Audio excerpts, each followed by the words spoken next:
Doctor Bhopal Madhya Pradesh Congress.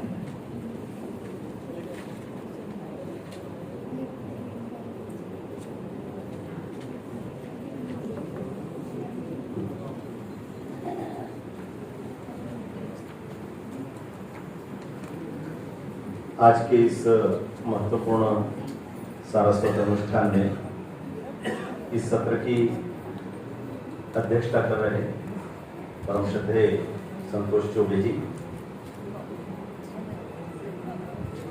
बहुत ही वरिष्ठ गीतकार प्रमादरणीय डॉक्टर राम वल्लभ आचार्य जी, अभी जिनका बहुत ही सदैव वक्तव्य हम लोग सदैव बहुत रुचि से सुनते हैं और हम लोग इस बात को अनुभव भी करते हैं कि पौराणिक आख्यानों को पुनर्व्याख्यायित करने की दिशा में जितना बड़ा काम श्रद्धेय मनोज जी ने किया है, मुझे लगता है कि वो सदैव रेखांकित किया जाना चाहिए। अक्षरा के संपादक परमादरणीय मनोज श्रीवास्तव जी, वरिष्ठ प्रशासनिक अधिकारी आदरणीय ओम प्रकाश श्रीवास्तव जी,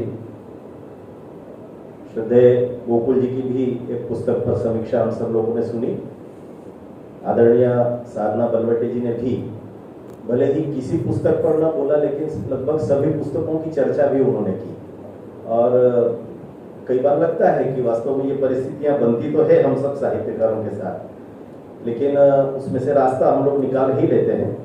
तो आदरणीय साधना जी और प्रकाशन के क्षेत्र में जिनका एक बड़ा नाम है, जैसे बंधुवर मनीष गुप्ता जी, सभी पुस्तकों का कलेवर बहुत अच्छा है, उनको भी मैं निश्चित तौर पर बधाई देना चाहूँगा।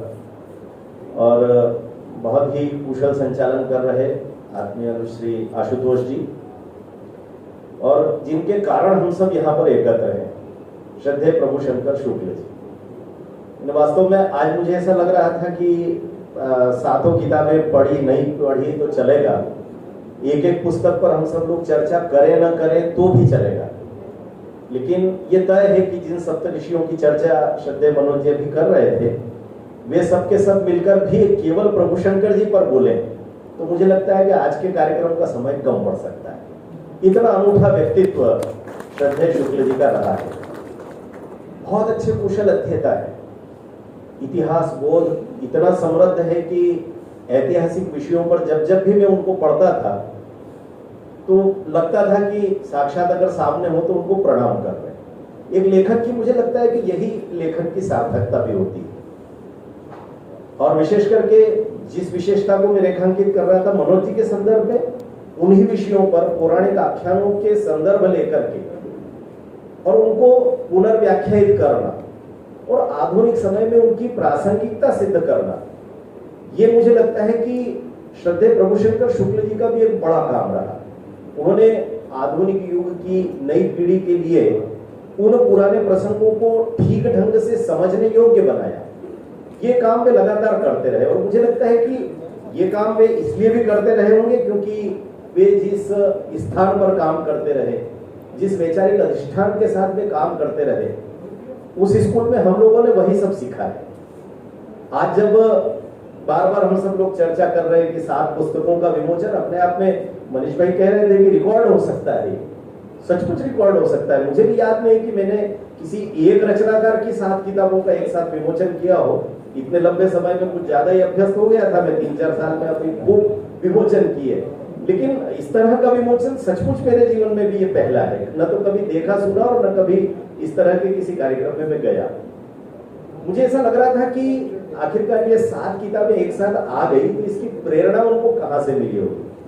तो अभी अनायास बैठे बैठे शुक्ल जी में याद आया कि हम लोग जिस विद्यालय के विद्यार्थी है, वहां पर हम लोग एक प्रातः स्मरण कहते हैं और उस प्रातः स्मरण में हम इस 7 के अंक को बार बार प्रणाम करते हैं और प्रणाम करते हुए कहते हैं कि अगर इन 7 को प्रणाम कर लिया तो शायद हमारा जो दिवस है, हमारा जो पूरा दिन है, वो तो शुभ होगा ही, सुबह भी हमारी अच्छी हो जाएगी, पूरा दिन भी अच्छा होगा, हमारा जीवन भी अच्छा होगा। और उस श्लोक में हम कितने सारे 7 का उल्लेख करते हैं। वो श्लोक जो है वो है कि सप्त स्वरा सप्त रसा तलानि कुर्वन्तु सर्वे मम सुप्रभातम सप्तारण व सप्त कुलाश्चलाश्च सप्तर्षयोद्वी पवनानि सप्त भूरादि कृत्वा भुवनानि सप्त कुर्वन्तु सर्वे मम सुप्रभातम। कितने 7 आते हैं उसमें एक साथ एक श्लोक।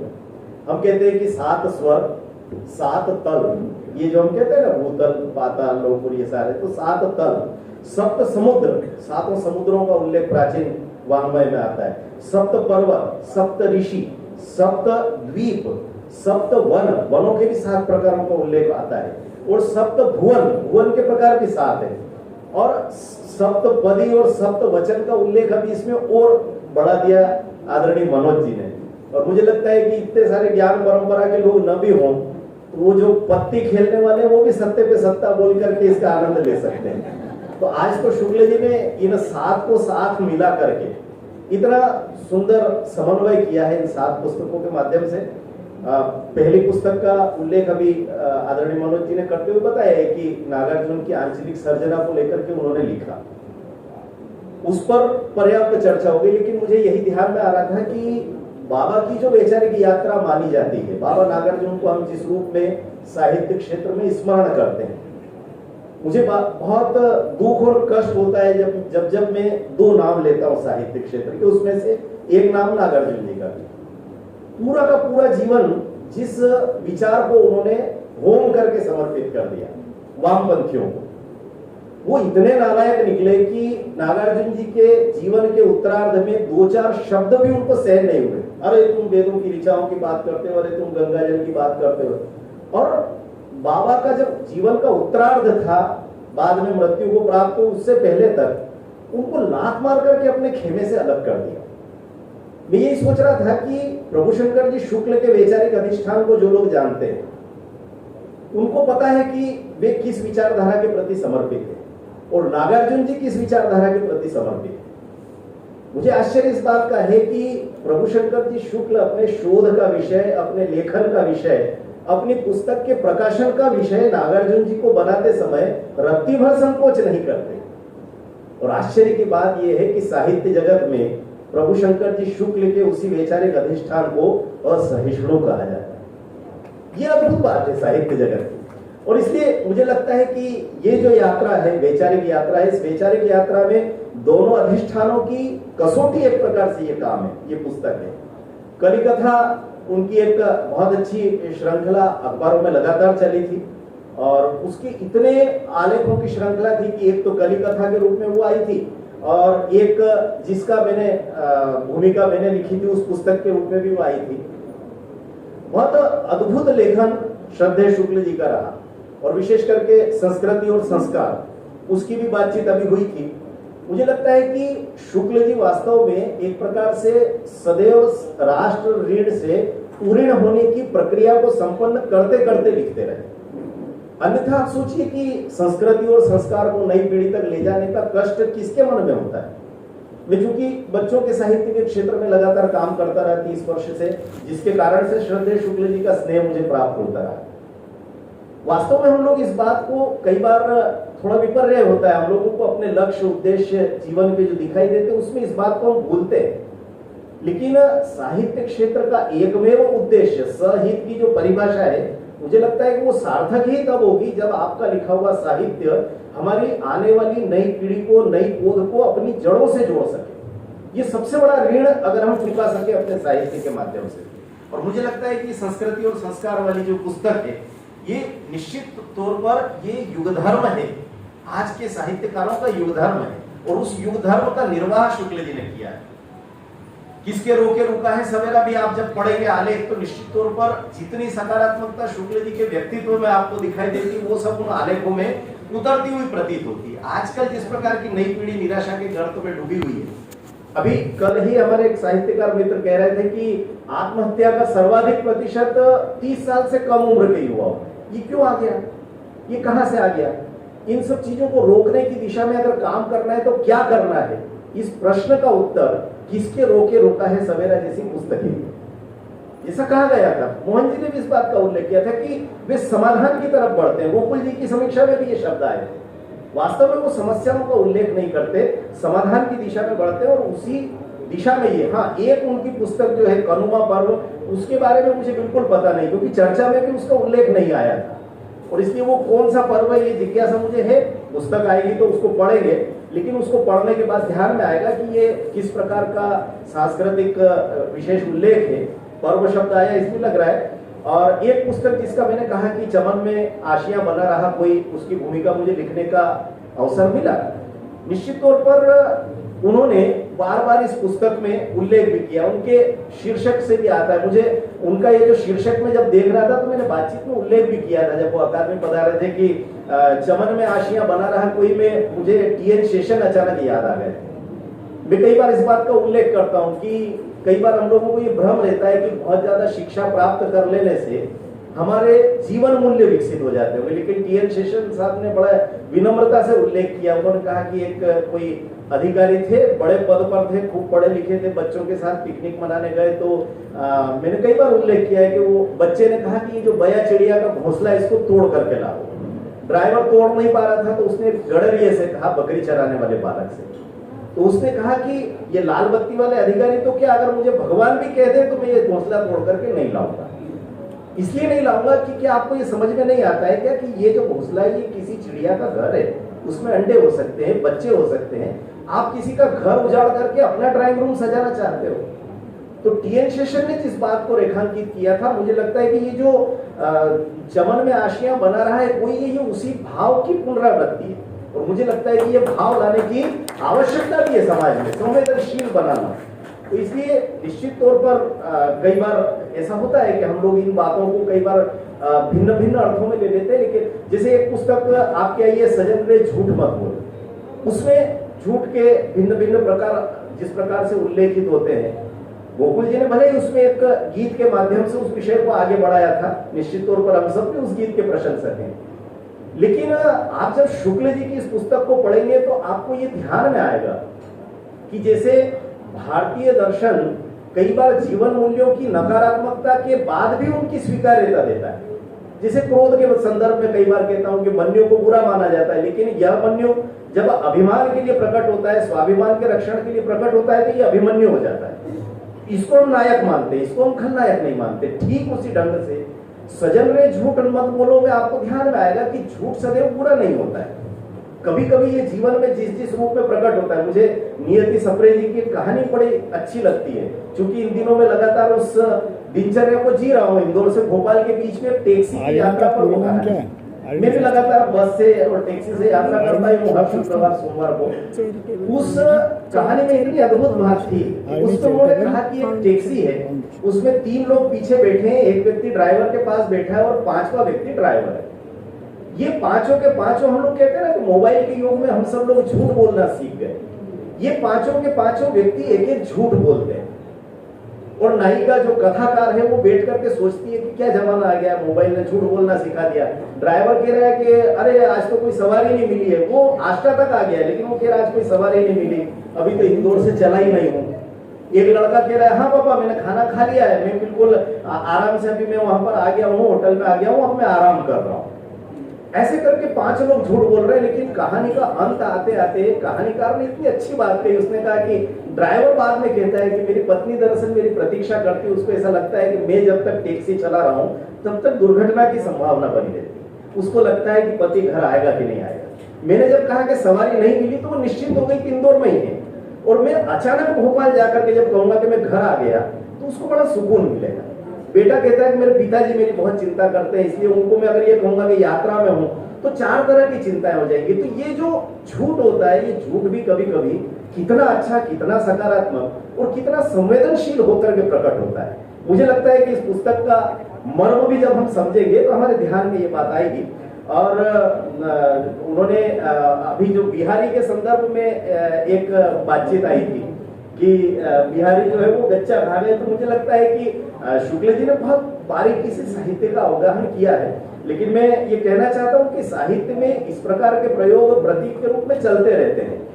बिहारी जी की इसमें कोई न्यूनता नहीं होगी ऐसा मानना हम लोगों को तो स्वीकार नहीं हो सकता, क्योंकि ये इस तरह के प्रयोग तो लगातार उर्दू साहित्य में भी मुझे बहुत अच्छे से याद है कि एक शेर कहा जाता था कि अब मैं समझा तेरे रुखसार पे तिल का मतलब, दौलत हुस्न पे दरबान बिठा रखा है। तो उर्दू वालों ने तो पूरा चौकीदार बिठा दिया था मुंह पे। तो अगर उस सौंदर्य के समुद्र के बाहर किसी व्यक्ति का एक काला सिर अगर दिखाई दे रहा है तो उस प्रतीक को भी मुझे लगता है स्वीकारना चाहिए। और ये होता ही रहता है। ये जरूर है कि जिस पुस्तक की मैंने भूमिका लिखी है उसमें कुछ आलेख मुझे बहुत प्रभावित करते रहे। जिंदगी यूं ही तमाम होती है, ये एक है, इसमें सचमुच उन्होंने नई पीढ़ी को ये समझाने का प्रयास किया है, क्योंकि इन दिनों मनी कॉन्शियस और करियर कॉन्शियस पीढ़ी जिस ढंग से तैयार हुई है, ये जो जिंदगी तमाम हो रही है, उन्होंने कहा है, अभी कल परसों मैंने एक व्याख्यान भी मध्यांचल विश्वविद्यालय में युवा मित्रों को दिया था, तो उसका विषय भी मैंने वही रखा। और प्रेरणा इस तरह के लेख को पढ़कर ही मिलती है कि ये सच मानिए कि सफल जीवन सार्थक हो ये जरूरी नहीं होता, लेकिन सार्थक जीवन हमेशा सफल होता है। ये सूत्र शुक्ल जी के इस आलेख में हम लोगों को प्राप्त होता है। एक भरोसा करके एक बहुत अच्छा आलेख है, उसमें समाज में घटते हुए विश्वास की जब वो चर्चा करते हैं, तो मैं कई बार कुटुंब प्रबोधन के विषयों में बातचीत भी करता हूँ और बताता हूँ कि कई बार ये पता लगता है कि बुजुर्ग व्यक्ति ने छोटी बच्ची के साथ कुछ कदाचरण किया, तो ये भरोसा बड़ी तेजी से समाप्त हो रहा है समाज में। उसके कारण से आप करोड़ों या लाखों वृद्धों पर अविश्वास करने लगते हैं। मुझे ऐसा लगता है कि ये जो सारा जो भरोसा टूट रहा है, उस टूटते हुए भरोसे को सहेजने का काम श्रद्धेय शुक्ल जी इस आलेख में करते हैं। एक शेखर बाबू आलेख बहुत सुंदर है उनका, मुझे बहुत पसंद आया। वो व्यक्ति ऐसा व्यक्ति है जिसकी पूरे मोहल्ले में, पूरे समाज में, पूरे नगर में ऐसी स्वीकार्यता है कि किसी के घर का बेटी का संबंध करना है तो भी शेखर बाबू से पूछा जाएगा, किसी बच्चे को नौकरी के लिए पढ़ने के लिए भेजना है तो भी वो निर्णय देंगे। और इस प्रकार के शेखर बाबू की कमी इन दिनों समाज में बहुत दिखाई देती है। इन दिनों हम जितने प्रकार की समस्याओं का उल्लेख करते हैं ना, ये जो लव जिहाद और ये सब हो रहे हैं, ये शेखर बाबू की कमी मोहल्लों और कॉलोनियों में हो गई, उसके कारण से ये सारी चीजें हो रही। और इसलिए से शेखर बाबू हम सब अगर बन सके तो मुझे लगता है कि शुक्ल जी का ये लेखन सार्थक होगा। और निश्चित तौर पर उन्होंने जाए तो जाए कहा, ये एक बड़ा मार्मिक लेख है जिसमें उन्होंने, चूंकि वे स्वयं उस अवस्था का प्रतिनिधित्व करते हैं और वो बार बार इस बात का उल्लेख कर रहे हैं कि भाई देखिए जिस ढंग से बच्चे इन दिनों वृद्धावस्था में जाने के बाद माता पिता को नकार रहे हैं, उस स्थिति में आखिरकार वो कहाँ जाए। तो इसलिए मैं कई बार सोचता हूँ कि लखनऊ का एक प्रसंग तो मैंने पिछली बार भी सुनाया था इस संदर्भ में कि दो बुजुर्ग दंपत्ति थे और एक माँ की मृत्यु हो गई। पहले तो वो गंभीर रही, आईसीयू में रही, तो दोनों बेटे आने को तैयार नहीं विदेश से। माँ की मृत्यु हुई, लखनऊ के इंदिरा नगर का वास्तविक प्रसंग है अभी पिछले ही वर्ष का। और माँ की मृत्यु हुई तो 4 दिन तक उनको रखना पड़ा वहां हॉस्पिटल के उसमें शीत गृह में। और अंततः एक बेटा आया, दूसरा बेटा नहीं आया। पिताजी ने पूछा, पिताजी आर्मी से सेवानिवृत्त है, आप कल्पना करिए उस परिवार की। और पिताजी ने पूछा तो बेटे के मुंह से निकला कि छोटे से मैंने पूछा था तो उसने कहा कि माँ के समय पर तुम चले जाओ, पिताजी के समय पर मैं चला जाऊं। और सोचिए कि वो बुजुर्ग पिताजी एक बड़ा पत्र लिख करके गए, वो पूरा का पूरा भास्कर नई दुनिया सब अखबारों में छपा था, और उन्होंने लिखा कि बच्चों 2 बार परेशान होने की आवश्यकता नहीं है, 3 दिन तो माँ पड़ी ही रही है और 3 दिन पड़ी रहेगी, दूसरे भाई को भी बुला लो ताकि दोनों मिलकर एक साथ माता पिता का अंतिम कर्म कर सको। और उन्होंने अपनी लाइसेंस की बंदूक से गोली मारकर आत्महत्या कर। ये समस्या है। लेकिन शुक्ल जी है ना, शुक्ल जी जब लिखना प्रारंभ करते हैं तो वे केवल इस कुटुंब व्यवस्था के धराशायी होने की बात नहीं करते, वे इसके समाधान की चर्चाएं भी करते चलते हैं। और इसलिए उनके समाधान में मुझे 102 नॉट आउट, जिसके मनोज जी से मैं एक बार उल्लेख भी कर रहा था, फिल्म का, अमिताभ और ऋषि कपूर की फिल्म है, मुझे लगता है कि उस 102 नॉट आउट का जो अंतिम दृश्य है वो इस समस्या का समाधान है। ऋषि कपूर अपने बेटे के प्रति मोहग्रस्त है और दादाजी अमिताभ चाहते हैं कि इसके बेटे के मोह से बाहर आ जाए। तो वो जब विदेश से आता है उसको बहाना करके बुलाते हैं कि प्रॉपर्टी को डिसमेंटल करना है, मैं चाहता हूँ कि ये बेच करके सब तुम लोगों को दे दें।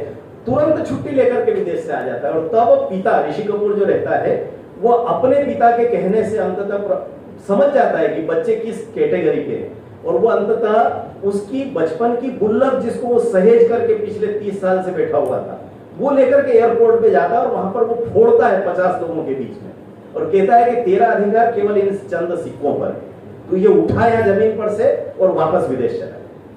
मुझे लगता है कि ये समाधान है इस अवस्था के लोगों का, और ये सब करना पड़ेगा। नई पीढ़ी इतनी आसान, मैं उस नई पीढ़ी का प्रतिनिधित्व करते हुए कह रहा हूं कि हम इतनी आसानी से नहीं समझेंगे जब तक आप उतने निष्ठुर नहीं होंगे। ईश्वर की कृपा होती है कि शुक्ल जी जैसा परिवार अगर सबको मिले तो इन सब बातों पर विचार करने की आवश्यकता नहीं, लेकिन समाज का वातावरण है। तो इसलिए कुल मिलाकर के मैं अपनी बात को समाप्त करते हुए श्रद्धेय ओम प्रकाश जी ने एक चिंता जरूर व्यक्त की थी कि एआई आ गया है।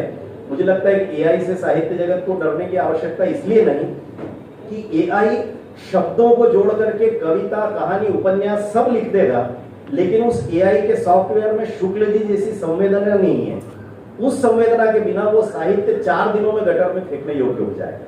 और इसलिए कालजयी साहित्य अगर रचना है तो उसमें संवेदना का होना अनिवार्य है। और ये सारी चीजें जो विकल्प के रूप में आई है, ये बहुत निर्विजीवी होने वाली नहीं है। उन्होंने बहुत अच्छी बात कही कि व्रत और उपवास और इनको लेकर के बड़े नए ढंग से शुक्ल जी ने लिखा है। मुझे लगता है कि हम लोग भी इन बातों को ठीक से समझें कि व्रत का अर्थ संकल्प भी होता है, उपवास का अर्थ होता है कि किसी वास करना, किसी के साथ एक जगह जहां रह रहे हैं उसके अतिरिक्त एक और व्यक्ति के साथ बैठना भी उपवास होता है।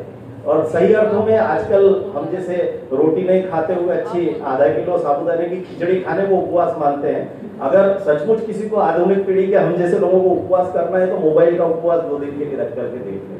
ये पुरानी पीढ़ी के लोगों ने अन्न छोड़ा था, हम कुछ ऐसी चीज छोड़े जो हमारी जिंदगी का अनिवार्य भाग हो गई है। और अपनी बात को खत्म करते हुए बहुत ज्यादा बोझिल हो गई हो तो साहस से केवल ये कह रहा हूँ कि साधना दीदी ने कहा था कि कई बार ऐसा होता है किताब हाथ नहीं पड़ती और बोलना पड़ता है। मेरे भी हाथ में 7 किताबें थोड़ी पड़ी थी है, लेकिन बोला सब पर। साहित्यकार मदारी की तरह होता है और साहित्यकार पहले सांप नेवले को लड़ाता है, भीड़ को इकट्ठी करता है और फिर मेरी तरह दाढ़ दाढ़ की दवाई बेच करके चला जाता है। बहुत बहुत धन्यवाद।